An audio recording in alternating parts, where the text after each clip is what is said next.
নাটোরের বড়াই গ্রামে শহীদ জিয়াউর রহমানের শাহাদত বার্ষিকী উপলক্ষে দোয়া মাহফিল অনুষ্ঠিত হয়েছে।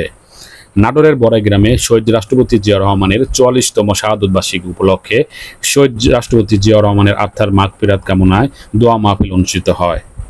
বৃহস্পতিবার দুপুরে উপজেলার বনপাড়া পৌর শহরের ৪ নং ওয়ার্ড গোনাইহাটি এলাকায় শহীদ রাষ্ট্রপতি জিয়াউর রহমানের আত্মার মাগফিরাত কামনায় দোয়া মাহফিল অনুষ্ঠিত হয়।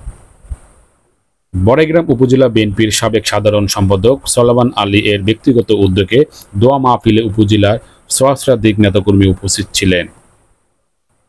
এ সময় বিএনপি নেতা জিলুর রহমানের সঞ্চালনায় অন্যান্যের মধ্যে উপস্থিত ছিলেন উপজেলা বিএনপির সাবেক সভাপতি অধ্যক্ষ আফসার আলী, সাংগঠনিক সম্পাদক সাগর আহমেদ, মাঝগাঁও ইউনিয়ন বিএনপির সাবেক সভাপতি ময়েজ উদ্দিন, নগর ইউনিয়ন বিএনপির সাবেক সহসভাপতি ও সাবেক চেয়ারম্যান আব্দুল সালাম সহ উপজেলার বিভিন্ন স্তরের নেতৃবৃন্দ উপস্থিত ছিলেন।